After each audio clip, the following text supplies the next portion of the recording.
My girlfriend snapped, "Why are you spying on me? I'm saving for our future." When bank alerts exposed $12,000 missing, I simply asked, "How?" Then matched every charge to her work nights. Hours later, I met the man wearing what I'd paid for. I'm Drew, 30M. Licensed electrician with my own small business in Phoenix. Been with Paige, 27F, for 14 months, and I thought we had a solid financial arrangement until technology decided to show me exactly where our money was actually going. Here's the setup. I make good money, electrical work pays well, and running my own crew means I'm pulling in around $6,500 a month after expenses. When Paige and I moved in together 8 months ago, we agreed I'd handle the major bills since I make more.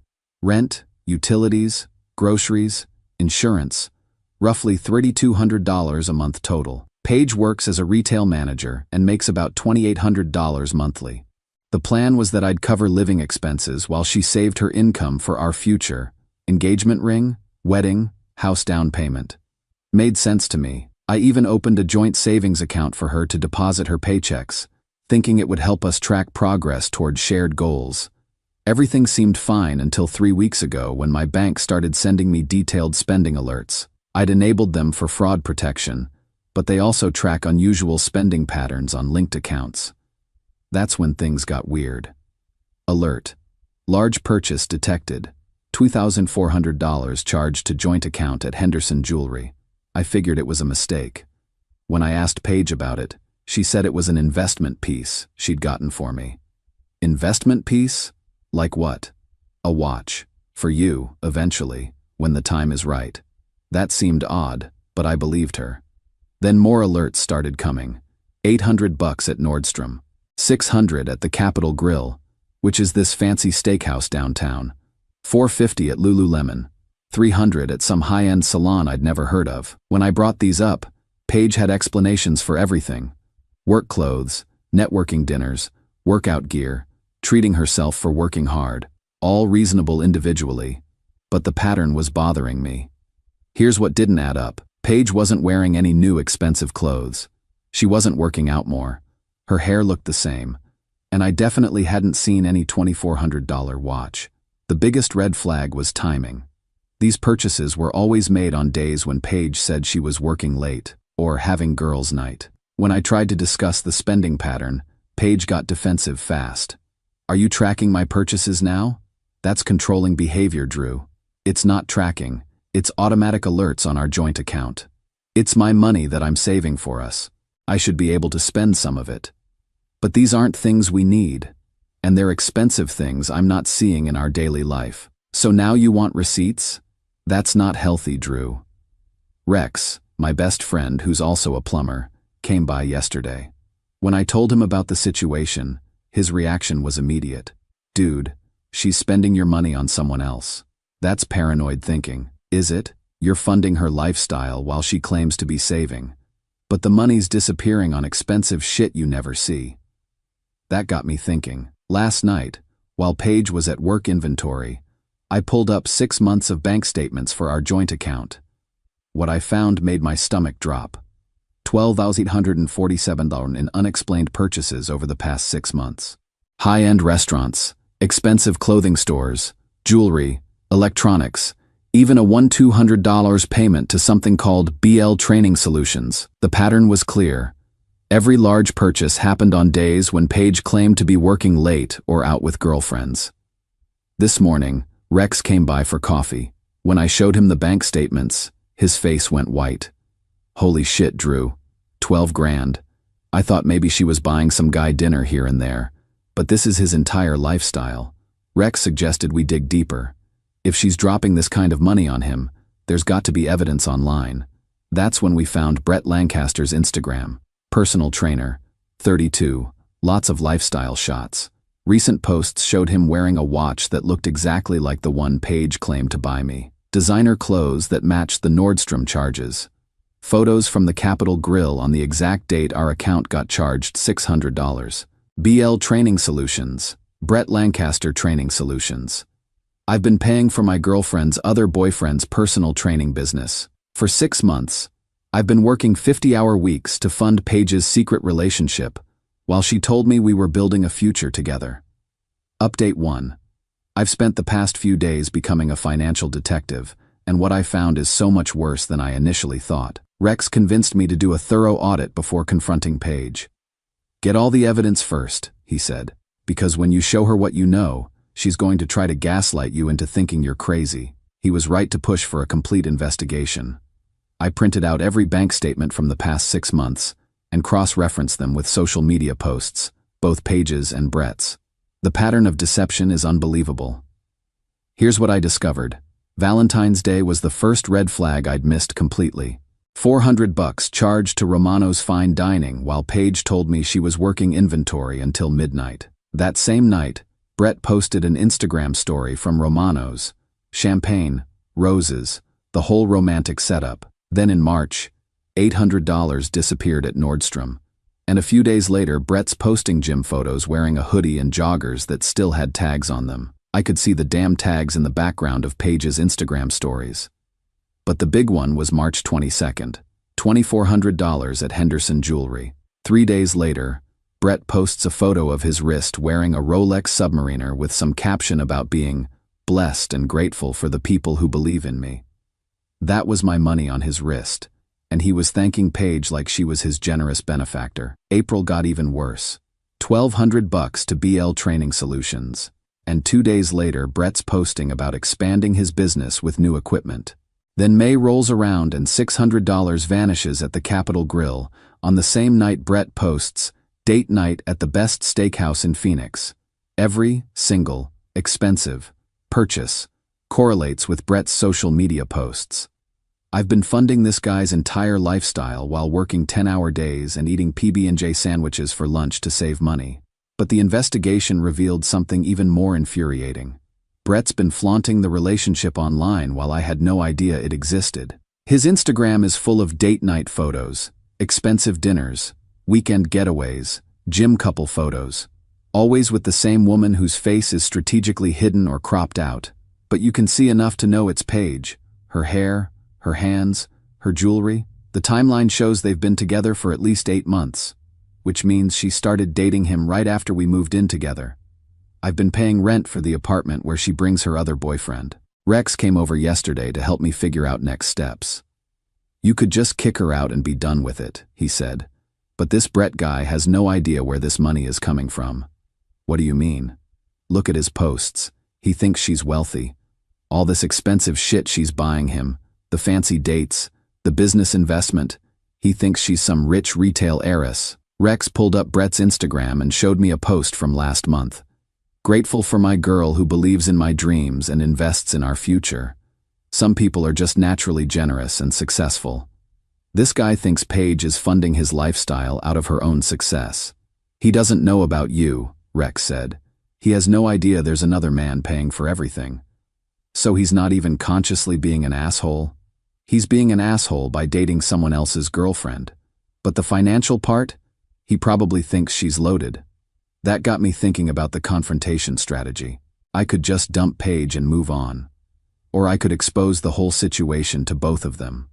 Rex suggested the second option. Brett deserves to know he's been living off another man's money, and Paige deserves to face both of you at the same time. So yesterday, I did more investigation. Found out Brett works at Elite Fitness Phoenix downtown. His schedule is posted on the gym's website. He's there every weekday from 8 p.m. I also called my dad to get his perspective. Tom went through something similar when I was a kid. My mom was using his money to fund a lifestyle with another guy before she eventually left us both. The hardest part, Dad told me, was realizing I'd been working myself to death to pay for her to betray me. But the best part was learning to protect myself financially. What would you do in my situation? I'd make sure both of them understood exactly what happened. Then I'd focus on building something for myself, instead of for someone who's using me. Dad's advice settled it. Tomorrow I'm going to Elite Fitness with 6 months of bank statements. Time for Brett to learn where his Rolex money really came from. The crazy thing is, I'm not even angry anymore. I'm weirdly excited to see their reactions when they realize how deep this deception goes. Paige texted this morning. Working late again tonight, babe. Don't wait up. According to our bank account activity, She's about to spend another $400 on dinner with Brett while texting me about working late. Rex is coming with me tomorrow as backup. I want to see this guy's face when he finds out his sugar mama is actually a middle-class retail manager spending her electrician boyfriend's money. Edit. Just checked. Paige charged $350 to Scottsdale Wine Bar 2 hours ago. Brett's Instagram story shows champagne glasses and the exact same view I'm seeing on the receipt. It's going to be very interesting to show Brett exactly where his champagne money came from. Update 2. Yesterday's confrontation was unlike anything I've ever experienced. Both the satisfaction and the devastation exceeded my expectations. Rex and I showed up at Elite Fitness around 6 p.m. Brett was easy to spot. Looked exactly like his Instagram photos, wearing the Rolex I'd unknowingly bought him. I walked up to him while he was between clients and introduced myself. Brett, I'm Drew. I think we need to talk about Paige. His face immediately got defensive. Look, if you're some ex-boyfriend trying to cause drama, I'm not her ex. I'm her current boyfriend, the one who's been paying for your relationship with her. You could see the confusion cross his face. What are you talking about? I pulled out my phone and showed him a photo of our bank statements. See this joint account? Every expensive gift Paige has bought you, every dinner you've been on, every payment to your training business, it's all been my money. Brett stared at the phone screen. That's not. Paige has her own money. She manages a high-end retail store. She manages a Target, makes $2,800 a month, lives with me. I pay all our bills while she's supposed to be saving for our future. I showed him the correlation between charges and his Instagram posts. The Rolex purchase date matched his post exactly. The restaurant charges lined up with his date night stories. This Rolex on your wrist? $2,400 from our joint savings account. That hoodie you're wearing? $180 from Nordstrom, purchased with my money. The $200 your business received in March? That was my paycheck. Brett's face went through about 10 different emotions. Confusion, disbelief, anger, humiliation. She told me she came from money, said she was investing in my business because she believed in my potential. She's been using you to spend my money while lying to both of us. That's when Brett got angry. Not at me, at Paige. So you're telling me I've been unknowingly living off another man's money for 8 months? 8 months? I've been tracking purchases for 6 months. You guys have been together longer than that. We started dating in February, right after she told me she'd gotten out of a bad relationship and was ready for something real. February was when Paige and I moved in together. Brett pulled out his phone and started scrolling through his messages with Paige. She's been telling me you were her controlling ex who wouldn't leave her alone, that she was afraid to completely cut contact because you knew where she worked. My jaw dropped. I've been paying her bills for 14 months. We've been living together for 8 months. I'm not her ex. I'm her current boyfriend who's been funding your entire relationship. The look on Brett's face shifted to something between rage and humiliation. I need to call her. Right now. He called Paige on speaker. She answered cheerfully. Hey babe, what's up? I'm just finishing work. Paige, I'm standing here with Drew. We need to talk. Dead silence on the phone. I can explain. Explain what? That you've been using his money to fund our relationship? That I've been wearing a watch paid for by the guy you live with? Brett, it's not what it sounds like. What does it sound like, Paige? Because it sounds like you've been running 2 relationships simultaneously and financing one with the other's money. Drew is controlling, and I was trying to leave him, but I needed financial security to... I took the phone. Paige, I'm looking at 8 months of charges on our joint account. Charges that perfectly match every expensive date, every gift, every business investment you've made with Brett. None of this was about leaving me. This was about using my income to fund a double life. More silence. Brett grabbed the phone back. We're done, Paige. I can't be with someone who's been lying to me about something this fundamental. I don't want to be supported by another man's money. Brett, please, let me explain. There's nothing to explain. You've been playing both of us, and I'm not interested in being part of whatever game this is. He hung up. Then Brett looked at me. Man, I'm sorry. I had no idea. If I'd known she was using someone else's money, You couldn't have known. She's a professional manipulator. Still, this is messed up. I feel sick wearing this watch now. Brett started taking off the Rolex. Here, this is yours. Keep it. Consider it payment for helping me understand what was really happening. We talked for about 20 minutes. Turns out Brett had been genuinely falling for Paige, thinking she was this successful, generous woman who believed in his business dreams. Learning that it was all built on financial deception had completely shattered his image of her. The worst part, Brett said, is that I was starting to think she was the one. I was planning to propose next month. With money she was stealing from our joint account, probably. Brett laughed bitterly. Definitely. She'd been hinting about wanting a ring. My phone started buzzing with calls from Paige. I declined them all. Rex and I drove home to find Paige's car in our driveway. She was sitting on the porch, crying. "Drew, please let me explain. It's not what you think. It's exactly what I think. You've been using my money to fund a relationship with another man while lying to both of us. I was trying to leave you, but I needed financial stability. For 8 months, while moving in with me and opening joint accounts? That's not leaving. That's exploiting." She followed us into the house, crying and apologizing. But the apologies kept shifting between different stories. First it was about being afraid to leave me. Then it was about wanting to make sure Brett was serious before ending things. Then it was about the money not meaning anything because she was planning to pay it back. Pay it back with what money, Paige? You've spent everything you've earned and more. That's when she got angry. I work hard for my money too. I deserve to spend some of it on things that make me happy. You spent my money, $12,000 of my money, on another man. It's our money. We're a couple. No, we were a couple. You were running a business.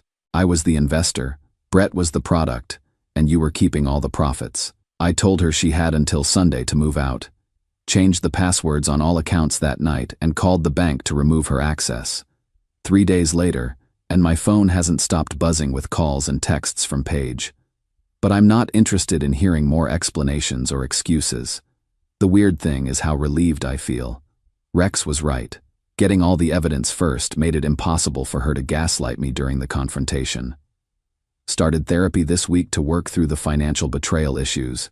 Turns out growing up with my mom's financial abandonment made me vulnerable to this exact type of manipulation.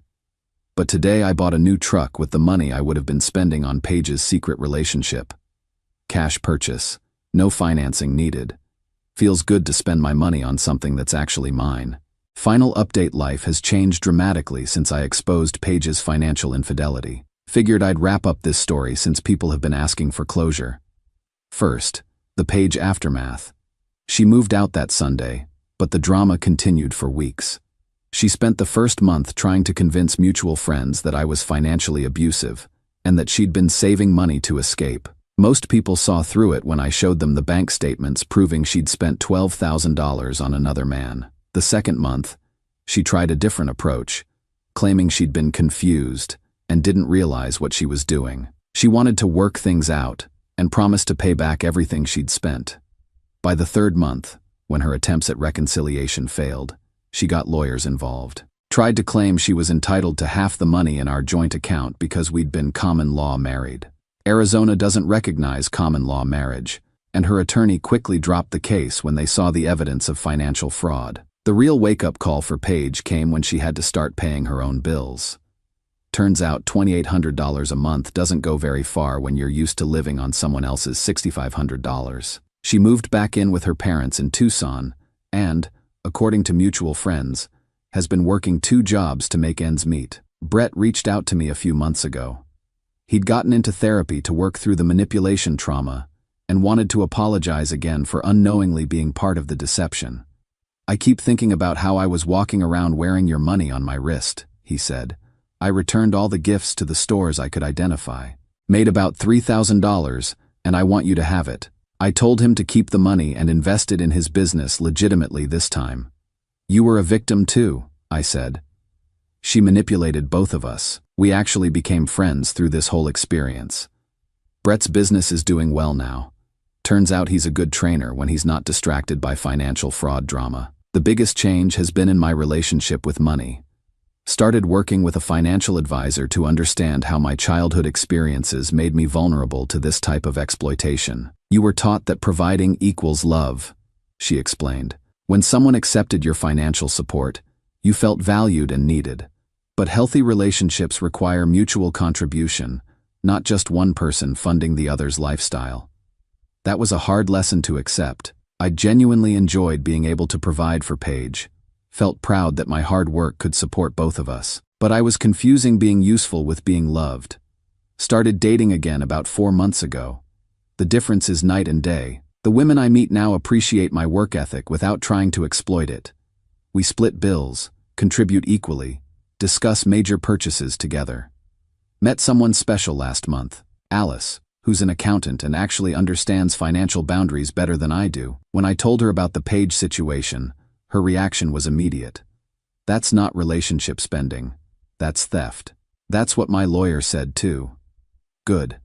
Financial transparency isn't controlling.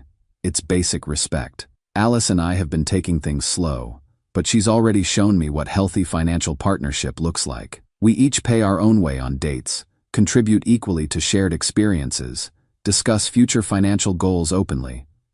The business has been thriving since I stopped funding someone else's secret life. That $200 a month I was spending on bills for Paige, half of it went toward expanding my electrical contracting business.